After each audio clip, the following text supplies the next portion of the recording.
Penanganan pasca banjir dan longsor yang terjadi akhir November lalu menjadi catatan tersendiri bagi negeri ini dalam menutup tahun 2025. 1 bulan berlalu, ratusan pengungsi masih hidup dalam keterbatasan dan penuh dengan ketidakpastian akan masa depan. Padahal mereka disebut hanya sebagai korban dari keserakahan sekelompok manusia yang tega merusak lingkungan demi keuntungan. Kita akan membahasnya bersama cendekiawan Muslim Komarudin Hidayat. Prof. Komar, selamat malam. Assalamualaikum. Selamat malam, Waalaikumsalam. Prof. Komar, ini sudah 1 bulan ya, tadi kita melihat beberapa liputan para korban ini masih hidup dalam keterbatasan. Apa yang seharusnya menjadi refleksi utama dalam penanganan bencana kali ini, Prof? Bagi saya refleksi tahun ini sangat spesial.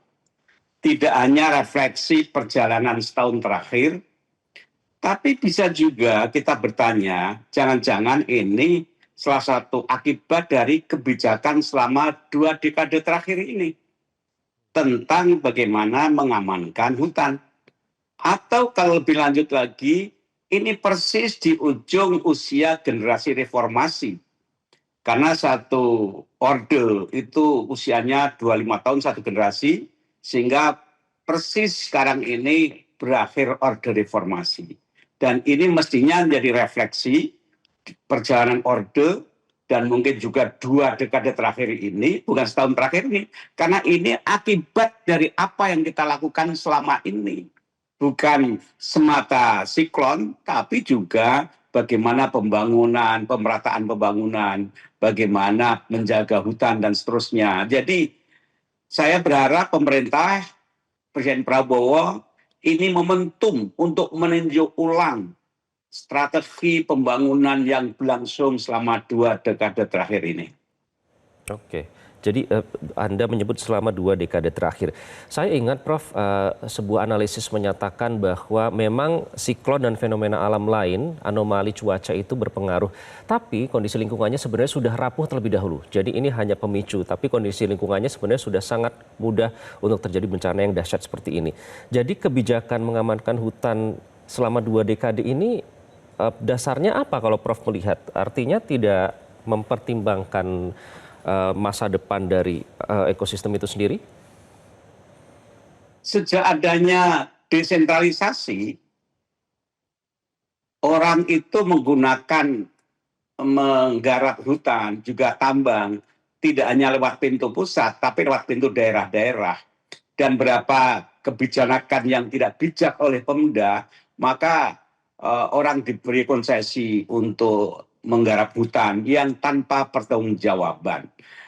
Jadi sekali lagi ini akibat dari pembangunan yang kita lakukan selama ini. Jangan semata disalahkan siklon dan tidak cukup hanya menilai setahun terakhir ini. Dan malam hari ini masyarakat kita diajak untuk melupakan sejenak, tapi bukan menyelesaikan masalah kalau tidak selesaikan dengan mendasar dan serius apa yang terjadi sekarang ini.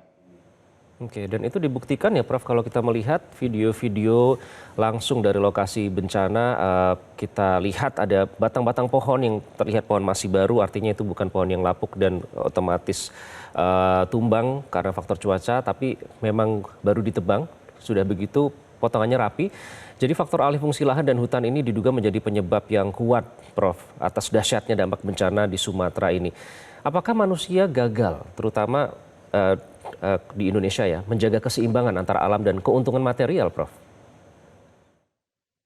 Rakyat saja baru sekarang ini tahu, tapi bagi pengambil kebijakan, para pengamat lingkungan, ekonom, ahli, ini kan sudah lama mengingatkan bahwa ini ada yang salah dalam pengelolaan sumber daya alam ini, tambang maupun hutan. Sudah lama diteriakkan, tapi kemudian beberapa kelompok yang memang rakus, bahkan meminjam istilah Presiden Prabowo, serakah nomik, itu punya andil besar terhadap bencana nasional ini, bencana alam yang dimulai dari bencana kebijakan publik.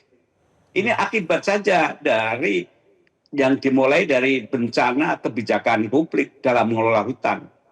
Oke, baik, Prof. Kemudian tim Metro TV juga rutin ya turun ke dampak-dampak ke lokasi yang terdampak bencana dan melihat langsung menginvestigasi dengan data dan fakta seperti yang Anda sebut tadi sudah banyak yang mengingatkan entah itu dari organisasi lingkungan atau mereka yang peduli terhadap keberlangsungan ekosistem di negeri ini. Tapi ternyata praktek yang merusak lingkungan itu terus lestari, terus bertahan meskipun sudah diingatkan sampai bukan hanya hitungan tahun tapi belasan bahkan puluhan tahun. Mengapa menurut Anda ini bisa lestari dan bisa terus-menerus terjadi, Prof? Ini akibat dari para elit politisi itu lebih memihak, memperhatikan kepentingan diri, kelompoknya, golongannya, partainya, dibanding melindungi kepentingan rakyat. Mestinya anggota DPR, wakil rakyat itu sadar betul kritis mestinya di samping lembaga-lembaga lingkungan hidup, Kementerian Lingkungan Hidup dan sebagainya.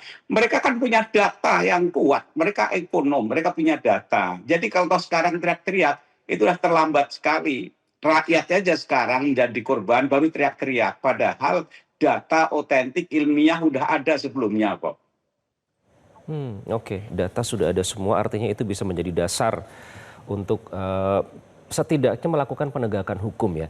Nah, penegakan hukum kan sebenarnya ini yang didesak oleh masyarakat, yang istilahnya cukup geram ya, karena kita melihat sendiri pengungsi ini mereka hanya sebagai korban, tidak tahu apa-apa, tapi menjadi korban. Nah, dalam penegakan hukum ini, mengapa menurut Anda ini masih dinilai lemah, terutama dalam kalau konteksnya lingkungan, Prof?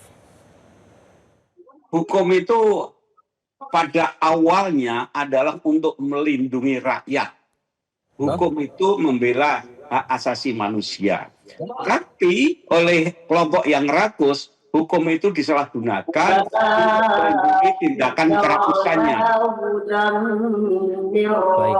Baik, Prof, kita akan rehat sebentar. Kita akan bergabung dengan rekan kami yang saat ini berada di PD Jaya. Kita akan melihat ya, Prof ya, bagaimana kondisi para pengungsi di sana yang harus menghabiskan pergantian tahun dengan serba keterbatasan. Ada Rudi Hermawan, jurnalis Metro TV melaporkan langsung dari PD Jaya Aceh. Rudi, selamat malam. Sudah 1 bulan setelah banjir terjadi. Seperti apa kondisi pengungsian di PD Jaya? Apalagi ada gempa yang baru saja terjadi di sana. Seperti apa kondisi di sana, Rudi? Ya, Iqbal.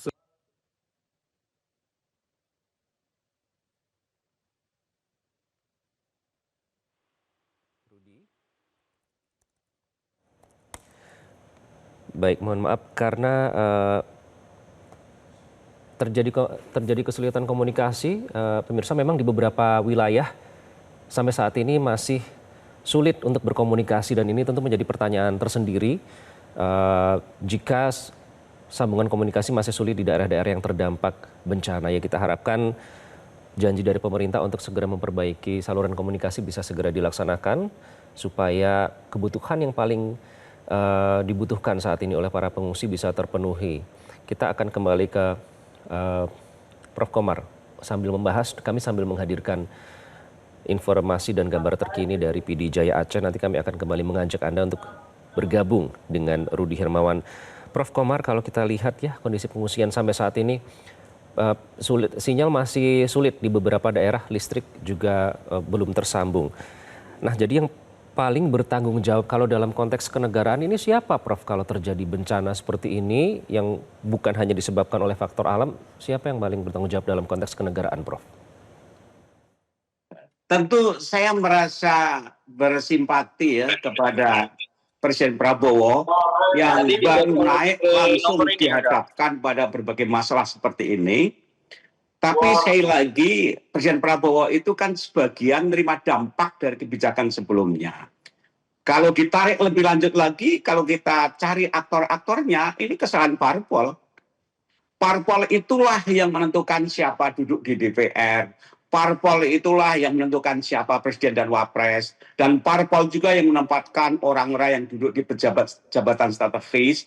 Jadi di sini mestinya partai politik melakukan refleksi, apakah sudah benar pembangunan selama ini? Apakah sudah benar? Nah, ini kalau ditarik ke belakang ke sana kalau ingin dicari siapa yang salah. Tentu kalau sekarang ini ya pemerintahan Prabowo, tapi terlalu berat yang dia tangani. Belum lagi masalah MBG yang baru banyak lubang-lubangnya. Belum lagi kemudian masalah ekonomi, lapangan kerja yang bagi orang-orang kampus sekarang sudah sampai pada tahap bukan kesulitan, frustasi, cari lapangan kerja, tambah lagi sekarang bencana alam. Jadi banyak sekali, ini harus radikal, dicari akar-akar mula penyebabnya apa. Ini yang oleh Presiden Prabowo mesti dilakukan. Baik, sudah kembali tersambung, Prof. Mohon tetap bersama kami. Rudi, sudah bisa mendengar suara dari studio? Ya, Iqbal. Baik, Rudi, bagaimana kondisi terkini di PD Jaya? Apalagi habis terjadi gempa ya di sana. Seperti apa kondisi di sana, Rudi? Ya, Iqbal, sudah sebulan lebih warga di PD Jaya ini memang masih bertahan di posko pengungsian, terutama seperti yang kita pantau di belakang saya ini di Desa Menasah Raya, Kecamatan Merah 2, Kabupaten PD Jaya. Memang masyarakat di sini masih sangat trauma selain banjir susulan yang terus menghantui mereka, kemudian juga terjadinya gempa di daerah PD Jaya ini membuat masyarakat sangat trauma. Dan kita melihat langsung seperti apa sudah sebulan lebih masyarakat PD Jaya mengungsi di daerah PD Jaya ini. Aktivitas masyarakat di malam hari ini di tenda langsung aja kita lihat Iqbal seperti apa kita lihat baru saja bahwa aktivitas malam anak-anak juga sudah mulai ada pengajian. Di sini banyak ibu-ibu dan bapak-bapak. Assalamualaikum Ibu. Dan ini Iqbal bisa kita lihat dan pemirsa bahwa kondisi seperti inilah para pengungsi di daerah Menasah Raya di Merah 2 PD Jaya. Ibu-ibu sehat Ibu. Dan pemirsa bahwa perlu kita lihat ini sudah sebulan lebih masyarakat di PD Jaya ini masih menetap di tenda pengungsian mengingat kondisi rumah mereka yang belum bisa kembali pulang karena kondisi lumpur yang sangat tebal. Untuk kita ketahui kita langsung aja untuk menanyakan dengan ibu-ibu di sini, salah satu ibu dengan siapa Ibu? Sriani. Ibu Sriani. Ibu Sriani seperti apa bisa diceritakan Bu keluh kesah Ibu selama sebulan lebih sudah di pengungsian ini dengan teman-teman di sini? Kalau kami di sini yang kurang air bersih. Kedua tempat tidur kurang. Selimut, lembu kurang.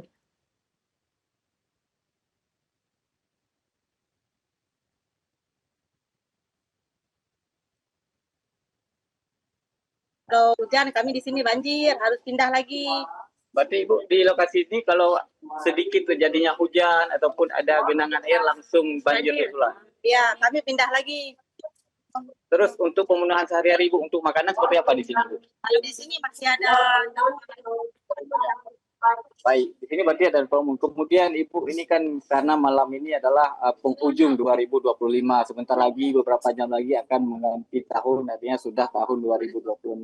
Ibu-ibu di sini kira-kira apa harapan di tahun 2026 nanti Ibu? Jadi kami harus ada tempat seperti para. Jadi kalau para kan kita bisa mandiri, kita bisa. Jadi kami kepada pemerintah harus secepatnya bikin barang tadi. Berarti harapannya Bu, karena ini mendekati bulan Ramadan, tentunya ibu-ibu dan anak-anak Bapak pengen tempat yang nyaman untuk ibadah nantinya Bu ya. Selain itu apa ada keluhan lain Ibu? Misalnya untuk malam-malam ini kondisi anak-anak di sini seperti apa kalau malam-malam? Ada kedinginan atau seperti apa? Ya, kalau malam ya kedinginan karena harusnya bukan kadang-kadang ada kedua.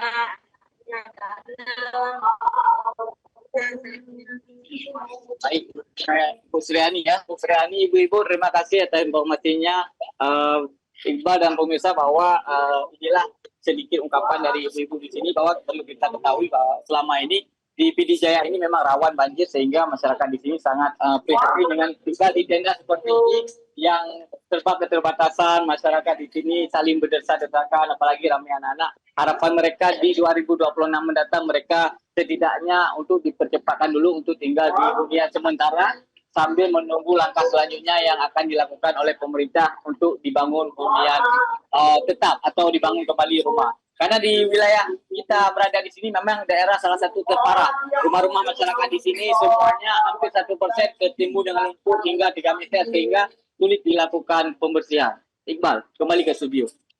Rudi, satu lagi, apa mata pencaharian warga di sana dan apakah mereka terbayang nanti akan masa depannya akan seperti apa? Apakah masih bisa melanjutkan mata pencaharian mereka?